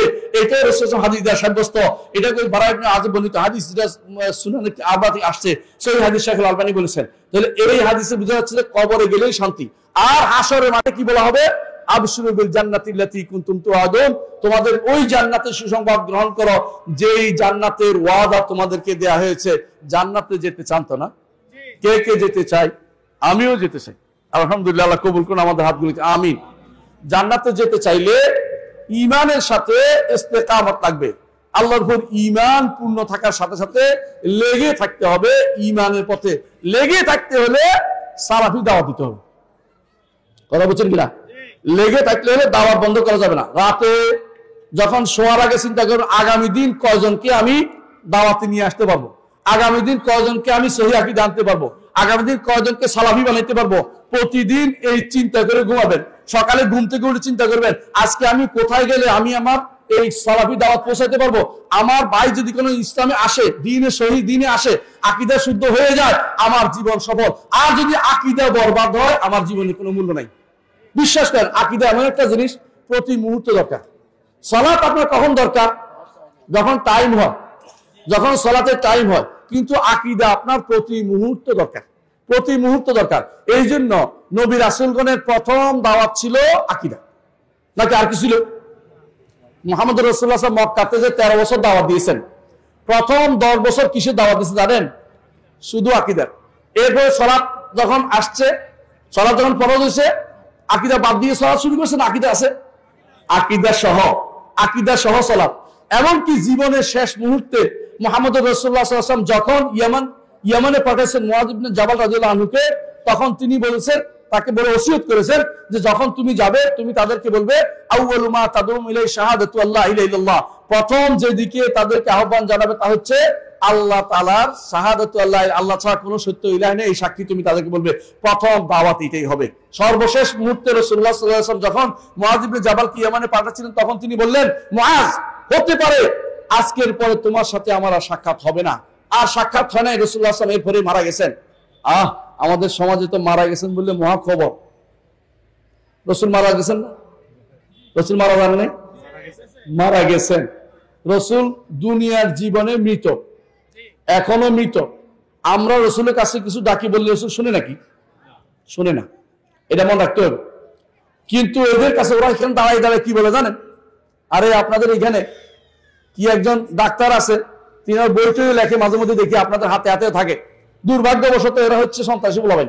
এগুলি কি লেখে? বইটার মধ্যে লিখছে, রাসূলের দরবারে আমাকে আবেগ খুলে কথা বলতে দেয়া হয়নি, পুলিশে আমাকে ঠেলে বার করে দিছে। বুঝছেন কিনা? মানে শিরিক করতে দেয় নাই কেন, দুঃখে মরে যাচ্ছে বেচারা। বুঝছেন? শিরিক করতে দেয় নাই কেন, দুঃখে মরে যাচ্ছে। পুলিশে দেখছে যে বেচারা শিরিক করবে, ঠেলে বের করে দিছে। তুমি দাঁড়ায় থাকতে পারো না, কারণ এখানে শত শত মানুষ ঢুকতেছে। তুমি দাঁড়ায় থাকবে তাহলে তো কি পুরো এলাকা হয়ে যাবে, জ্যাম হয়ে যাবে, লক আপ হয়ে যাবে। তখন তাকে ঠেলে বের করছে, বই লিখে বলছে, দুঃখ প্রকাশ করতেছে। আর বেটা তুই যে কতি পারিস না, তো শিরিক থেকে বাঁচছিস। রসুলের কাছে প্রকাশ করতি, রসুল দুনিয়ার বুকে, ওরা বইয়ের মধ্যে লেখা আছে, দুনিয়ার বুকে কেউ যদি কোনো আপনার কাছে আসতে না পারে, তাও ওমরের কাছে যাইতো। মিথ্যা কথা, কিন্তু জীবনে কেমন করে নাই, এটা একটা মিথ্যা কথা বলছে। তারপর বলে যে এদের বইতে লেখা আছে, দেখুন বাংলাদেশে যে সরকারি হজের যে বই আছে না, হজের একটা বই আছে সরকারি ভাবে দেয়, ধর্ম মন্ত্রণালয় থেকে যেটা দেয়, ওটার মধ্যে লেখা আছে, এর মধ্যে লেখা আছে আবু বকর ওমরের কাছে যাইতে হবে প্রথমে। আসসালামু আলাইকুম আবু বকর, বলতে হবে আবু বকর, রসুলের কাছে ভয়ে যাইতে পারতেছি না, আপনি যদি কোনো সুপারিশ করতেন। উমরের কাছে মনে যেন কথা বলতেছে দুনিয়ার মতোই আর কি, ওরা মানে চালাই দিতেছে, একটা চালাই দেন কেন বলা মানে চালাই দিচ্ছে, এটা চালাই দিচ্ছে, আমাদের বোকা বানা দিচ্ছে এবং আমাদেরকে শিরিক শিক্ষা দিচ্ছে, শিরিক শিক্ষা দিচ্ছে এর মধ্যে, এটা তারা শিরিক শিক্ষা দিচ্ছে। কারণ এরপর রসুলের কাছে বলতে রসুল আমরা তো গুনাহ করছি, গুনাহ রসুল আল্লাহর কাছে না, রসুলের কাছে কে মাফ করবে? কে? আল্লাহ ব্যতীত গুনাহ কেউ ক্ষমা করতে পারে না। রসুলের কাছে গুনাহ মাফ, আল্লাহ গুনাহ মাফ করার ব্যবস্থা করে যদি করতে চাই, শিরক হবে এটা। কারণ চাইছেন তো, চাইলেই রসুলের কাছে কিছু চাওয়া মানে হচ্ছে শিরক। রাসূলুল্লাহ সাল্লাল্লাহু আলাইহি ওয়াসাল্লাম দুনিয়ার জীবনের মতো অবস্থা নাই। যদি কেউ মনে করে রাসূলের কাছে এখন কোনো কিছু চাইবেন, সঙ্গে সঙ্গে মুশরিক হয়ে যাবেন, ঈমান নাই এবং সে কাফের, তার স্ত্রী তালাক, এবং দুনিয়াতে তার কোনো আল্লাহর শরীয়ত যদি কোনো বাস্তবে থাকতো, তার জন্য তখন দুইটা কাজ হতো। এক নম্বর হচ্ছে যে তা সে মুসলিম হিসাবে ঘোষিত হতো না, অমুসলিম হিসেবে ঘোষিত হতো, কারণ সে অন্যায় করেছে, তাকে ধরে তাওবা পড়াইয়া দ্বিতীয়বার সুজা করা হতো। বুঝলেন কিনা কথাটা? এই কাজ কেউ কোনদিন করে রাসূলের কাছে কিছু চাওয়া যায় না। এই জন্য ওখানে যাইয়া দোয়া করা, কবরের পাশে দোয়া করতে ইমামরা নিষেধ করেছেন। আবু হানিফা রাহমাতুল্লাহ আলাইহি বলতেন যে কবরের কাছে কোনো দোয়া করা যাবে না, কবরের কাছে দোয়া করতে নিষেধ করছে। হ্যাঁ, কবরবাসীর জন্য যে কেউ দোয়া করে স্পেশাল, এটা রাসূলুল্লাহ সাল্লাল্লাহু আলাইহি ওয়াসাল্লাম হাদিসে আসছে যে তিনি এক রাত্রিতে রাসূলুল্লাহ সাল্লাল্লাহু আলাইহি ওয়াসাল্লাম কোথায় গেছে? বাকিতে গেছেন। আয়েশা রাদিয়াল্লাহু আনহা তাকে খুঁজতে খুঁজতে খুঁজতে খুঁজতে না পাইয়া বাকি পর্যন্ত রয়ে গেছেন। যাই দেখেন যে রাসূল বাকিতে, তো দৌড়ে চলে আসছে, আয়েশা শুয়ে গেছে। আর রাসূল আয়েশা দেখেন যে হাঁপাইতেছে কেন, তুমি ইচ্ছা আমার পিছনে দৌড়ে গেছিলে। মানে সাধারণত মেয়েরা যেটা হয়, 2-3 দিন বউ থাকলে, আমাদের সম্রাট ভাই এখানে নানির কইতাম, তো আমরা কি করে 2-3 দিন 2 বউ থাকলে একজন আরেকজন চিন্তা করে যে আমার কাছে বাদ দিয়ে আরেকজনের কাছে চলে গেছে। বুঝছেন না কথাটা? তো এরকম যদি কোনো কিছু হয়, উনি মনে করছে, আয়েশা রাদিয়াল্লাহু আনহা মনে করছেন তিনি বোধহয় অন্য কোথাও গেছেন। তো রাসূল বলেন যে তুমি কি মনে করো তোমার উপর আমি জুলুম করবো? এটা হতে পারে না।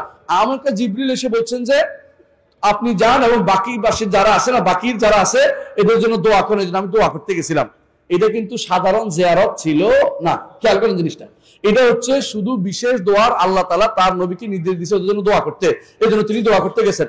সাধারণ জিয়ারতের মধ্যে কোনো দোয়া নাই, বুঝছেন কিনা? সালাম ছাড়া কিচ্ছু নাই, ওখানে হাত তোলার কোনো নিয়মে নাই। রাসূলুল্লাহ সাল্লাল্লাহু আলাইহি ওয়াসাল্লাম আয়েশা রাদিয়াল্লাহু আনহা জিজ্ঞাসা করলেন, ইয়া রাসূলুল্লাহ, যদি আমি কবর পাশ দিয়ে যাই, এটা তো শিক্ষার জন্য বলছে, যদি মেয়েরা কোনো কবর জিয়ারত নাই, যদি কি বলবো? রাসূল বলেছেন আসসালামু আলাইকুম দারা কওমিন মিনিন ওয়া ইন্না ইনশাআল্লাহ বিকুম লাহিকুন ইয়ারহামুল্লাহুল মুস্তাকদিমিন মিনাল মুস্তাখিরিন। বাস শেষ, এটুকু বলে চলে আসবে। সেখানে যাইয়া কবরবাসীর থেকে হাত তুলে দিয়ে সেখান থেকে বরকত আনা, সেখান থেকে ফয়েজ আনা, সেখান থেকে এটা আনা, কবরের বরজাখের মুরাকাবা করা, এগুলি হচ্ছে সবগুলি হচ্ছে কি কাজ? শিরকি কাজ। এগুলি সবগুলো হচ্ছে শিরকি কাজ। এইগুলি শিক্ষা দেওয়া হচ্ছে বই দিয়ে, বই দিয়ে শিক্ষা দেওয়া হচ্ছে। আপনি কোথায় রাখবেন? এই বই নিয়ে হুজুর মাঝে মধ্যে লুকিয়ে লুকিয়ে রাখে। আমরা যদি তার ভালো বই দেয়, ও হাবিদের বই পড়বে না, এটা পড়ে না, ফালাই দেয়, কিন্তু ওই লুকিয়ে লুকিয়ে ওইটা পড়ে। মাঝে মধ্যে দুইজন কাছে আপনি কেন পড়তেছেন? দিছে, রাইখা দিছে, মানে কয় না আমাদের কাছে, লুকোচুরি করে। এগুলি হচ্ছে এক ধরনের শিরকের জন্য লুকোচুরি করতেছে ওরা, নাউযুবিল্লাহ। এরা শিরক করার জন্য লুকোচুরি করে। মনে রাখবেন, আকীদা যদি শুদ্ধ না হয়, আপনাকে আমি কোনো কিছুই, কেউ কিছু করতে পারবে না। হাসরের দিন যার ঈমান নাই তার জন্য সুপারিশ করবে কেউ? সুপারিশ হবে না। হাসরের দিন যার ঈমান নাই তার জন্য কেউ সুপারিশ করবে না। এতক্ষণ যা বলেছি আকীদার কথা বলছি। আকীদা যদি শুদ্ধ না হয়, আপনার আমার কোনো কিছু প্রাপ্তি নাই। নবীরা আকীদা নিয়ে, আকীদার দাওয়াত নিয়ে, সমস্ত নবীরা আকীদার দাওয়াত আগে দিয়েছেন। তারপরে আকীদা যখন পূর্ণ হয়েছে, আল্লাহ তাআলা তখন অন্যান্য ফরজগুলি সরিয়ে দিয়েছেন। শরিয়া আকীদার পরে মানতে বাধ্য করেছেন। যখন আকীদা যদি না থাকে, শরিয়া মেনে কোনো লাভ নাই। সারাদিন নামাজ পড়ছে, তাহাজ্জুদ গুজার, কিন্তু মনে যদি করে রাসূল গায়েব জানে, ঈমান আছে? ঈমান আছে? যদি মনে করে যে তাবিজ দ্বারা উপকৃত হবে, ঈমান আছে? না। যদি মনে করে যে ওই যে শাহজালাল ওখানে কি আছে গজার মাছ, গজার মাছের খাওয়াইলে নিশ্চয়ই এবার সন্তান না হয়ে যাচ্ছে না, তাহলে কি হবে? ঈমান আছে? ঈমান না, বুঝছেন তো? তাহলে বোঝা গেল ঈমান যাওয়ার জন্য যে এই কাজগুলি যদি থাকে, তাহলে আপনি সালাত পড়ে আপনার কোনো কাজ হবে না, যাকাত দিয়ে কোনো কাজ হবে না, হজ করে কোনো কাজ হবে না, আপনি শেষ। এই জন্য ঈমানটা সবসময় পাহারা দিতে হবে। সালাত পড়ার সাথে সাথে কেন সালাত পড়ছেন সেটা জানবেন। আপনাদের এলাকায় কিছু মানুষ বলে আল্লাহর পায়ে সিজদা করে, বলে না? বলে। আমি কুষ্টিয়া এবং ঝিনাইদহ শুনি, বলতেছি, নাম জানতাম না। এটা আমাদের ওই এলাকায় নাই, এটা কুমিল্লা এলাকায় নাই, চিটাগাং এলাকায় নাই। আমি এটা এই এলাকায় শুনছি কি আল্লাহর পায়ে সিজদা করে। আল্লাহর পায়ে সিজদা করলে বলে ঈমান আছে? ঈমান নাই, ঈমান নাই। আবার আরেক গোষ্ঠী বেরোইছে এখন, আল্লাহর কুদরতি পায়ে সিজদা করে। বুঝছেন কিনা? ভাইরাল বক্তা আপনি বুঝছেন না। এদেরও ঈমান কিন্তু নাই, কারণ আল্লাহর কুদরতি পা এখানে নাই। আল্লাহ কুদরতি পা বলতে কোনো কিছু নাই। আল্লাহর পা আছে, নিঃসন্দেহে আল্লাহর পা আছে, ঈমান রাখতে হবে। আল্লাহর পা আছে, দলিল হচ্ছে রাসূলুল্লাহ সাল্লাল্লাহু আলাইহি ওয়াসাল্লাম বলেছেন জাহান্নামে ফেলা হবে, ফেলা হবে, ফেলা হবে। শেষ পর্যন্ত জাহান্নাম বলে আরো চাই, আরো চাই, আরো চাই। বুঝছেন কিনা? এমন সময় আল্লাহ তাআলা তার পা ভিতরে ঢুকাবেন, জাহান্নামের ভিতরে ঢুকাবেন না, এটা বলবেন না, জাহান্নামের উপরে রাখবেন। হাদিসটা সুন্দর করে ভুল করলে আপনারও বিপদে পড়বেন আরেক সময়। জাহান্নামের উপর রাখবেন, জাহান্নাম তবে কাপ কাপ পূর্ণ হয়ে গেছি তখন পূর্ণ হয়ে যাবে। এবং হাদিসে সরাসরি পা বলা হয়েছে, এক হাদিসে কাদাম, আরেক হাদিসে রেজেল, দুটা বলা, যাতে করে কেউ অপব্যাখ্যা করতে না পারে। কিন্তু আমাদের হযরত অনেকগুলো আশেপাশে হযরত, হ্যাঁ, কুসিয়া, জাবিয়া, মাজিয়া, কত দুনিয়ার ভর্তি যেগুলো নাম। কুসিয়া চিনেননি? হ্যাঁ, কুদ্দুসা সিররুল আজিজ। মাজিয়া মাদ্দা জিল্লুল আলী। আরেকটা কি দাবা, হ্যাঁ, দাবটি, না দাবটি না, ডাইলবা নাকি না, দামাত বারাকাতুম, বরকত কেমন উপসে ভর্তি আছে হুজুরের বরকত মিলে লাভ, গায়ে মুখ মাখতে আছে, মুখে দিতে আছে, এইরকম বরকত তো আমার নবী ছাড়া কারোর জন্য কেউ বুঝে বরকত করতে পারে? হ্যাঁ, অনেকে বলতে পারেন, দেখেন রাসূলুল্লাহ সাল্লাল্লাহু আলাইহি ওয়াসাল্লাম বলছেন ছাগলে বরকত আছে, তাই না? ছাগলে বলছে, হুজুরের মধ্যে বলে না, কিন্তু ছাগলের মধ্যে বরকত আছে। তবে ছাগল কি গায়ে মাখবেন নাকি? অর্থ কি?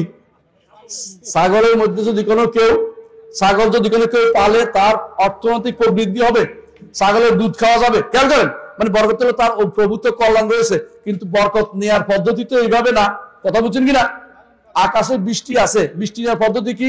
রাসূল জামা খুলে দিচ্ছেন, কাপড় শরীর বিচ্ছে, ঠান্ডা হয়েছে শরীর, ঠিক আছে, কিন্তু বৃষ্টির পদ্ধতি এটা, বৃষ্টির পানিকে আমি সেবা মনে করে খাই ফেললাম, হবে?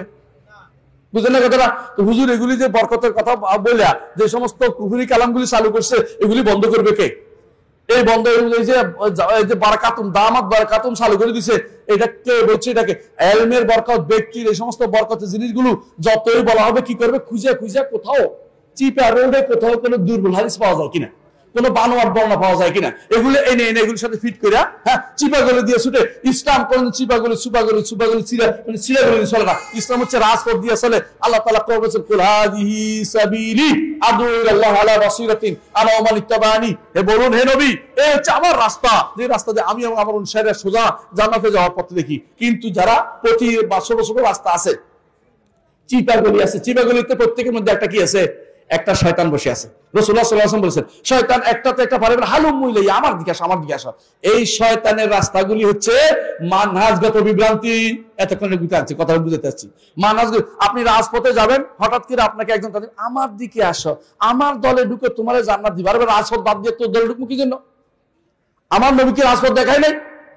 আমার নবীর পথ থেকে আরো জনের পথ কিভাবে ধরবো আমি? বুঝছেন কিনা? কেউ বলবো যে এই পথ, এই জন্য বাঘ হতে শিয়া হয়েছে, খারেজি হয়েছে, কাদারি হয়েছে, জাবারি হয়েছে, আশারি হয়েছে, মাতুরিদি হয়েছে, মুতাজিলি হয়েছে, কত দল হয়েছে, তার হিসাব আপনি হিসাব করতে পারবেন না। এত দল, এত মত হয়েছে। এই সব বাদ দিয়ে, ঝেড়ে তুলে দিয়ে যদি আপনি সঠিক পথে থাকতে পারেন, যে নবী, যে পথে আমার নবী মুহাম্মদ রাসূলুল্লাহ সাল্লাল্লাহু আলাইহি ওয়াসাল্লাম বলেছেন, মা আনা আলাইহি ওয়া আসহাবি, যার উপর আমি আছি, আমার সাহাবীরা আছে, এই পথে থাকতে পারেন, আপনার মানহাজ শুদ্ধ। কথা বুঝছেন কিনা? এর বাইরে ব্যক্তি কেন্দ্রিক হয়ে যাবেন। কোন ব্যক্তিকে আপনি মনে করবেন যে একক কোন ব্যক্তিকে মনে করবে হেদায়েতের আধার মনে করলে আপনি বরবাদ হয়ে যাবেন। এই জন্য ইমাম মালিক রাহমাতুল্লাহ বলেছেন, কুল্লু ইউখাযু মিন কওলি ইউরাদু ইলা সাহিবি হাদাল কবর। প্রত্যেকের কথা নেওয়া যাবে, ছাড়া যাবে, তবে এই কবরবাসী ব্যতীত। কবরবাসীকে মুহাম্মদুর রাসূলুল্লাহ সাল্লাল্লাহু আলাইহি ওয়াসাল্লাম, তা একক ব্যক্তির অনুসরণ করতে হলে কার অনুসরণ করতে হবে? মুহাম্মদুর রাসূলুল্লাহ সাল্লাল্লাহু আলাইহি ওয়াসাল্লাম। এর বাইরে কোন ব্যক্তি সাহাবায়ে কেরামের একক না, বরং সবাইকে যেটাতে একমত হয়েছে সেটা অনুসরণ করবেন, অথবা যদি তাদের কোনো বিরোধী না পাওয়া যায় তখন সেটা অনুসরণ করবেন, কোনো মত থাকলে। এটা সাহাবায়ে কেরামের নীতি।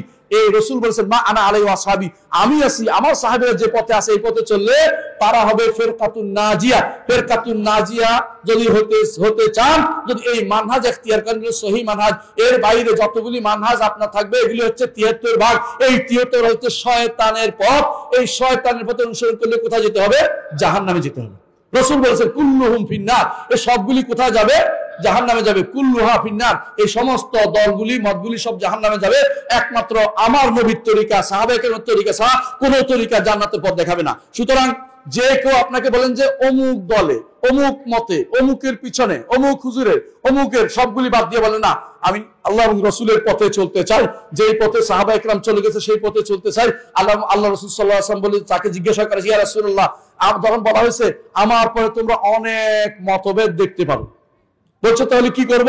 বলছে তখন তোমরা কার আলাইকুম বিসুন্নতি ওয়া সুন্নাতুল খুলাফার রাশিদিন আল মাহদিয়িন আদু আলাইহা বিন নওয়াজিজ, তোমরা আমার সুন্নতকে আঁকড়ে ধরবে, আমার খলিফার সুন্নতকে আঁকড়ে ধরবে। এইটা যদি ধরে রাখতে পারো তাহলে এখন পর্যন্ত না কিয়ামত পর্যন্ত কেউ কোনদিন পথভ্রষ্ট হবে না, মনে রাখবেন। এইজন্য এই আল্লাহর রাসূলের সুন্নতকে আঁকড়ে ধরবেন, সাহাবায়ে কেরামের সুন্নতকে আঁকড়ে ধরবেন, ইনশাআল্লাহ আমরা পথভ্রষ্ট হব না। এর বাইরে যত মত পথ আছে সবগুলি কোনোটাই নেবেন না, কোন মত পথের মানতে আপনি বাধ্য নন।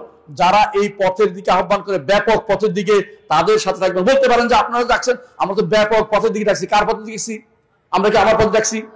আমি কি বলতেছি আমার অনুসরণ করেন? আমি কি একটা দিছি, হ্যাঁ একটা কি বলে ম্যানিফেস্টো দিছি যে এটা অনুসরণ করলে, এত দফা অনুসরণ করলে আপনি ভালো হবেন? না, আমি তো বলি না। আমি হচ্ছে কোরআন এবং সুন্নাহকে অনুসরণ করেন। কোরআন সুন্নাহ কি আমার বাবার সম্পত্তি নাকি? কোরআন সুন্নাহ আল্লাহ তাআলা দেয়া আমাদের জন্য ওয়ারিস সম্পত্তি, যেটা আমরা সব সময় সব জায়গায় প্রসার করি। এবং এইটা যে ব্যক্তি আপনাকে কোরআন এবং সুন্নাহর দিকে রাখবে এবং সলফে সালেহিনের বুঝের দিকে রাখবে। সবাই বলে আমি কোরআন সুন্নাহর দিকে ডাকি, আসলে সবাই কিন্তু কোরআন সুন্নাহর দিকে ডাকে না, নিজের বুঝ দিয়ে ডাকতেছে, নিজের বুঝ দিয়ে ডাকতেছে। সবাই যারা ডাকতেছে তারা নিজের বুঝ দিয়ে ডাকতেছে। আপনি বলবেন যে আমার কাছে কোরআন সুন্নাহ সাথে থাকবে সলফে সালেহিনের বুঝ, কেন? কোরআন সুন্নাহকে আপনি অপব্যাখ্যা দিচ্ছেন। এই অপব্যাখ্যা যারা দেয় তারা মানহাজগত বিভ্রান্তিতে আছে, আর যারা আকীদাগত ত্রুটি আছে তারা শিরক এবং কুফরিতে লিপ্ত রয়েছে। এই জন্য আকীদা ও মানহাজ দুটাকে আপনাকে জানতেই হবে। এই দুটাতে বিভ্রান্তি হলে আপনি কোনোদিনই, আপনি যদি আকীদা আপনার খারাপ হয়ে যায় কোনদিন জান্নাতে যেতে পারবেন না। আর মানহাজ যদি আপনার নষ্ট হয়ে যায় প্রথমবারে জান্নাতে যেতে পারবেন না। আপনার জাহান্নামে ভোগ করার পরে যদি কোনোদিন আল্লাহর ইচ্ছা হয় ঈমানের কারণে, তিনি তো হয়তো কারো রহমতে বের করবেন, নাহলে আপনাকে জাহান্নামে যেতে চাই, জাহান্নামে যেতে চাই। তাহলে মানহাজ শুদ্ধ করতে হবে, মানহাজ শুদ্ধ করতে হবে। আর জাহান্নামে কেউ চিরস্থায়ী যদি থাকতে চান তাহলে কুফরি করেন, মনে রাখবেন। ঈমান ঠিক রাখতে হবে, জাহান্নামে কোনোদিন যাওয়া যাবে না। আর মানহাজ ঠিক রাখতে হবে, জাহান্নামে কোনোদিন যাওয়া যাবে না। জাহান্নাম থেকে মুক্তি হতে হলে, আখিরাতে যদি মুক্তি পেতে চান, জান্নাতে যেতে চান, আপনার ঈমান ও আকীদা শুদ্ধ করতে হবে। বুঝে আসছে কথাটা? এবং আপনাকে মানহাজ, সহিহ মানহাজ থাকতে হবে। এর বিকল্প কিছু নেই। আপনার কয়জন অনুসরণ করলে বড় কথা না। আপনি হাসরের মাঠে কোন কোন নবী আসবে তার অনুসারী একজন, কোন কোন নবী আসবেন তার অনুসারী একজনও নাই। নবীর কি অসুবিধা হয়েছে?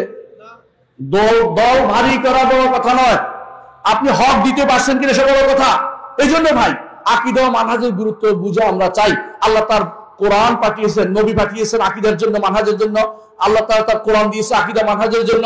আল্লাহ তাআলা নবী পরে তার সাহাবায়ে কেরামকে এই পথে রেখেছেন। নবী যে সমস্ত যুদ্ধ করেছে আকীদার জন্য যুদ্ধ করেছে। জান্নাতি জাহান্নামে ভাগ হয়েছে আকীদার কারণে, অন্য কোনো কারণ নয়। ঈমানদার কাফের ভাগ হয়েছে আকীদার কারণে, কোনো কারণ নয়। এবং রাসূল বলেছেন আমার পরে যারা আমার সাহাবায়ে কেরামের অনুসরণ করবে এবং খোলাফায়ে রাশিদের অনুসরণ করবে তারা সঠিক মানহাজে জান্নাতে যাবে। এরাও মানহাজের কারণ হচ্ছে, অন্য কোনো কারণ নয়। এই মানহাজটা, যে মানহাজটা আমাদের নেয়ামত, এই মানহাজকে নেয়ামত হিসেবে নিতে হবে এবং কুফরি এবং শিরক থেকে দূরে থাকতে হবে। এবং এই সমস্ত বাতিল কোনো মানহাজের অনুসরণ করা যাবে না। যে কেউ আপনাকে বলবে এটা করো, বলবেন যে দলিল দেন। দলিল মানে কি? আমার নবী সাহাবা করেছেন কিনা, সাহাবী করেছেন কিনা। আপনি দেখবেন যে বাতিল কোনদিন, ইবনে তাইমিয়া রাহমাতুল্লাহ আলাইহি বলেছেন বাতিল কোনদিন তার বাতিলের উপরে শুদ্ধ দলিল দিতে পারবে না। যদি কোনদিন শুদ্ধ দলিল দেয় সেখানে তার রদ থাকবে। ওই আয়াতের মধ্যে, হাদিসের মধ্যে একটু আটপিস করে দেখবেন যে তার বুঝটা ভুল ছিল, সে কি করতেছে, ভুল ব্যাখ্যা করতেছে। একটু আটপিস করলে সেটা দেখতে পাবেন। কারণ আল্লাহ তাআলা তার কিতাবকে এবং রাসূলুল্লাহ সাল্লাল্লাহু আলাইহি ওয়াসাল্লাম তার হাদিসকে কখনো বাতিল ধারণকারী বানান নাই, হক ধারণকারী বানিয়েছেন, হক নিয়ে পাঠিয়েছেন। হুয়াল্লাযী আরসালা রাসূলাহু বিল হুদা ওয়া দীনিল হক লিইয়ুযহিরাহু আলা দীনি কুল্লি। সুতরাং এখানে বাতিল কোনোদিন থাকতে পারে না। বাতিল যে ব্যক্তি ব্যাখ্যা করে, ব্যাখ্যার মধ্যে বাতিল ঢুকাই দিয়েছে, কিন্তু আসল এখানে কোনোদিন হকের মধ্যে কোনোদিন কি নয়, বাতিলের কোনো সুযোগ থাকতে পারে না। আমি আমার বক্তব্য দেরি করবো না, আমাদের শেখ চলে আসছে, ইনশাআল্লাহ শেখের আলোচনা শুনবেন আপনারা। আমি শুধু এটাই বলবো, দয়া করে আকীদা ও মানহাজের শুদ্ধের কাজ করবেন। যে ব্যক্তি আকীদা ও মানহাজ শুদ্ধের কাজ করে সেই ব্যক্তি ধীরে ধীরে আমলটা তার শুদ্ধ হবেই, নবীর পথে চলে যাবেই, কোনদিনই নেই। যার মধ্যে দেখবেন যে কোনো কারণে সুন্নতের উপর আমল হচ্ছে না, বুঝবেন যে এখনো পর্যন্ত মানহাজের কিছু সমস্যা রয়ে গেছে। সুন্নতের উপর আমল করতে হবে। কেন? যদি রাসূলকে সত্যি ভালোবেসে থাকেন, কাউকে পরোয়া করবেন না, আমার নবীকে অনুসরণ করবো, তোমার কিছু আমি পরোয়া করবো না, এই ব্যক্তি অবশ্যই সঠিক মানহাজ ও আকীদার উপর আছে। এদেরকে ভালোবাসবেন। যারা সহিহ আকীদা ও মানহাজ, তারা যে যেখানে থাকুক, এদেরকে ইমামরা বলতেন যে এদেরকে ভালোবাসো। গোরাবা, এরা দূর দূরান্তের মানুষ, একসাথে অনেকে হবে না, এদেরকে একে অপরকে উসি বিহিম খায়রান, আমি আহলুল হাদিস ওরা বলতেন এটা আহলুল হাদিস, যারা হাদিসের অনুসরণ করে তারা সঠিক মতের উপর থাকে, মানহাজের উপর থাকে, এদের উপরে ভালো ব্যবহার করার জন্য তোমাদের ওসিয়ত করে যাচ্ছি। কারণ তারা হচ্ছে গোরাবা, তারা দূর দূরান্ত থেকে আসবে, একসাথে অনেক পাওয়া যাবে না। আপনি দেখবেন এখনো দেখেন সেই অবস্থা। রাসূলুল্লাহ সাল্লাল্লাহু আলাইহি ওয়াসাল্লাম বলেছেন বাদা আল ইসলামু গরীবান ওয়া সায়াউদু কামা গাবাদা ওয়া সায়াউদু কামা বাদা ফাতুবা লিল গোরাবা। ইসলাম গরীব, অপরিচিত হিসেবে, ওই গোত্রের একজন, ওই গোত্রের একজন, ওই দেশের একজন, ওই দেশের একজন হিসেবে আসছে। ধীরে ধীরে সায়াউদু কামা বাদা, আবার এই অবস্থা বিরাজ করবে। কোন এক সাকে কত বেশি পাওয়া যাবে না, বিভিন্ন জায়গাতে বিভিন্ন লোক পাওয়া যাবে। রাসূল বলেছেন ফাতুবা লিল গোরাবা, যারা এই গরীব হতে পারবে, এই গরীব হয়ে নিজে সন্তুষ্ট থাকতে পারবে, আমার তো লোক বল কম, এই নিয়ে টেনশন করবে না, ওদের জন্য রাসূলুল্লাহ সাল্লাল্লাহু আলাইহি ওয়াসাল্লাম বলেছেন তুবা, তাদের জন্য সুসংবাদ রয়েছে। এই সুসংবাদ কিসের? জান্নাতের সুসংবাদ। আল্লাহ আমাদের কবুল করুন। সুবহানাকাল্লাহি ওয়া বিহামদিকা আশহাদু আল্লা ইলাহা ইল্লা আনতা আস্তাগফিরুকা ওয়া আতুবু ইলাইক। আসসালামু আলাইকুম ওয়া রাহমাতুল্লাহি ওয়া বারাকাতুহু।